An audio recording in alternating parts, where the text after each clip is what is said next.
190 to 166. There's Apple's under pressure. You buy stocks on Tuesday and sell them on Friday. Market is as volatile as you'll ever see. Traders saying this is the craziest day they have ever seen in these markets. Veteran traders saying they've never seen anything like it. The movement in oil. Hello guys, it's Max here from Daily Market Movements. Welcome to another episode where today we're going to be analysing the Nasdaq100 futures chart. Just before I start today's video, for anyone who is interested in joining my Signal team, please do not hesitate to visit my website, dailymarketmovements.com. I charge a very small fee of $29.99 to join my Signal group, and you can find that website link in the description of today's video. But let's talk about the Nasdaq100. Nasdaq had a horrible end to the trading week, and that was because of the CPI reading. I've been warning you the whole week that we hadn't seen that much volatility throughout the whole week. And going into the print, I expected to see a nice 2 to 3% move, and that is exactly what we've got. But unfortunately, for the Nasdaq100 bulls like myself, it was to the downside. So we ended the day down 3.32%. The previous trading session, we were down 2.6%, meaning in the past two trading sessions alone, we are down approximately 6%. If we go from the highest to the swing lows of a two trading session, look at that, we're down 6.84%. Incredible volatility here. Of course, the inflation data was expected to come in at 8.3%, which I thought was a very high estimate.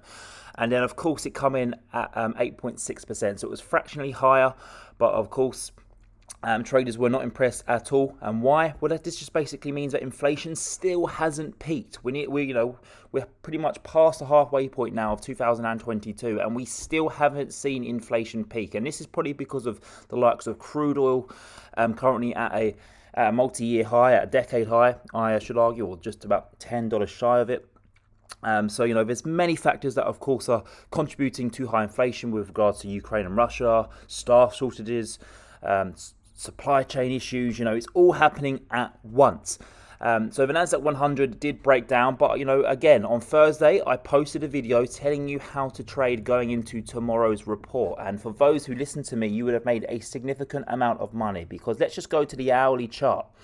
Now, you can go back and watch yesterday's video that I posted, Thursday's video, and I basically said to buy and sell the market at the exact same time. So hedge the market at the exact same time, about a minute or two before the print comes out, but with incredibly tight stop losses. So, for example, this is when the print come out. I told you to basically go and buy with a very high take profit, perhaps all the way up at 13,000, with a very tight stop loss of maybe, let's say 100 points.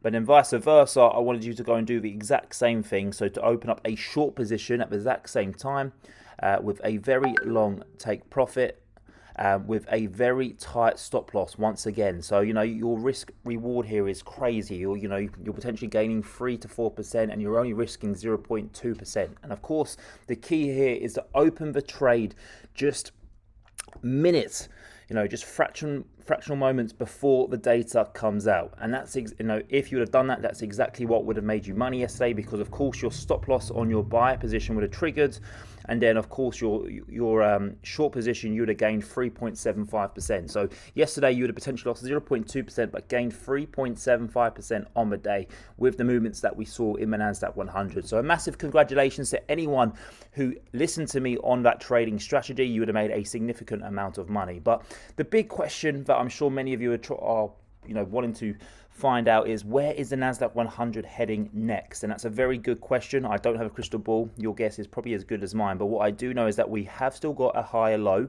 Okay, so we haven't still broken below 11,500. The moment that we break below 11,500, I think that opens up a trapdoor down to 11,000. Do I think 11,000 still holds? Absolutely. I don't see us trading lower than 11,000. What does yesterday's CPI reading mean? I think that we're going to be stuck now for another 1 to 2, perhaps even 3 months. So, potentially another quarter, we are going to be stuck here. But it's kind of showing me how this market could potentially overcome this downtrend. I think if yesterday the number was a lot lower than expected, we would have rallied up 2 to 3% and we would have probably broken above the 50-day EMA. So I am starting to see signs now of this market where we could potentially roll over towards the upside and break out of this downtrend that we've been in since the start of the year. I think it's just going to require a little bit more patience. We've got crude oil currently, as I just mentioned, at a multi-year high, up at $120 a barrel, and eventually these prices, they will start to calm down. Supply chain issues will start to not become as much of an issue as they are currently. So I am very hopeful for the Nasdaq 100. I think that we're going to be into some pain now for the next couple of trading sessions. I highly expect that we will go and retest those lows of 11,500. I did mention this in Thursday's video. I said if the number was higher than expected, we will probably wipe out all of the gains that we've achieved previously in the last 2 weeks.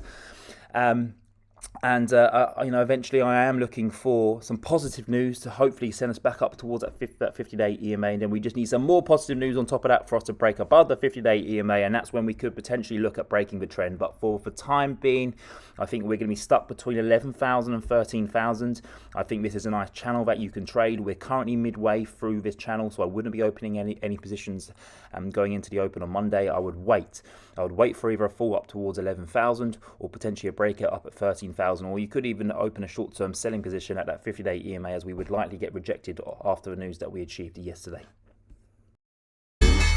190 to 166. There's Apple's under pressure. You buy stocks on Tuesday and sell them on Friday. Market is as volatile as you'll ever see. Traders saying this is the craziest day they have ever seen in these markets. Veteran traders saying they've never seen anything like it. The movement in oil.